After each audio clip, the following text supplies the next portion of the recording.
আমরা যখন নতুন সিম কিনতে যাই তখন আমাদের এনআইডি কার্ড দিয়ে সিমটি রেজিস্ট্রেশন করতে হয়।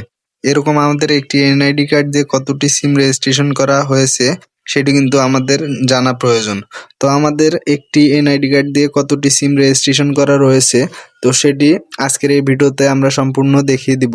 তো আপনারা সম্পূর্ণ ভিডিও দেখবেন, স্কিপ করবেন না, না হলে কিন্তু আপনারা জানতে পারবেন না আপনার এনআইডি কার্ড দিয়ে কতটি সিম রেজিস্ট্রেশন করা রয়েছে। তো একটি কথা না বললেই নয়, আপনারা যদি আমাদের এই ভিডিওটা ভালো লাগে তাহলে আমাদের চ্যানেলটি সাবস্ক্রাইব করে আমাদের পাশে থাকবেন। তো বেশি কথা না বলে চলেন ভিডিও শুরু করা যাক। তো আমরা এখান থেকে মাই জিবি অ্যাপস দিয়ে দেখব। তো আপনারা চাইলে মাই রবি বা মাই টেলিটক যে কোনো অ্যাপস থেকে আপনারা দেখতে পারবেন। আপনারা মাই জিবি থেকে দেখাবো। তো আপনারা অ্যাপসে ঢোকার পর একটু নিচে আসবেন। নিচে আসার পর সি মোর বলে যে একটা অপশন রয়েছে, এখানে ক্লিক করবেন। সি মোরে ক্লিক করার পর একটু নিচে যাবেন। নিচে যাওয়ার পর মাই সিম বলে যে একটা অপশন রয়েছে, এখানে ক্লিক করবেন। তো মাই সিমে ক্লিক করার পর আপনাদেরকে এমন একটা ইন্টারফেসে নিয়ে আসবে।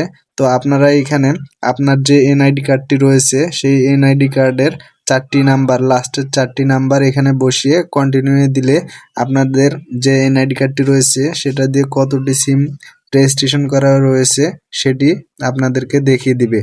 আপনাদের যতগুলো সিম রয়েছে সব সিম এখানে দেখাবে, নাম্বারগুলো কয়টি সিম বন্ধ রয়েছে, কয়টি সিম অ্যাক্টিভ রয়েছে সেগুলো সব দেখাবে। তো এইখানে আমি আমার এনআইডি কার্ডের লাস্টের 4টে যে সংখ্যা রয়েছে সেটি দিয়ে দিলাম। তো দেওয়ার পর কন্টিনিউয়ে আমি ক্লিক করলাম। তো এখন দেখবেন, এই যে দেখেন আমার এইখানে আমার অ্যাক্টিভ সিম রয়েছে 3টা এবং বন্ধ সিম রয়েছে একটা। তো আপনারাও সেমভাবে দেখে নেবেন আপনাদের এনআইডি কার্ড দিয়ে কতটি সিম রেজিস্ট্রেশন করা আছে এবং কতটি সিম অ্যাক্টিভ আছে এবং কতটি সিম বন্ধ আছে, তো সম্পূর্ণ আপনারা দেখতে পারবেন। তো এই সেম প্রসেসে আপনারা আপনাদের এনআইডি কার্ডের 4টা নাম্বার ব্যবহার করে এই কতটি সিম রেজিস্ট্রেশন করা রয়েছে এটি আপনারা সুন্দরভাবে দেখতে পারেন।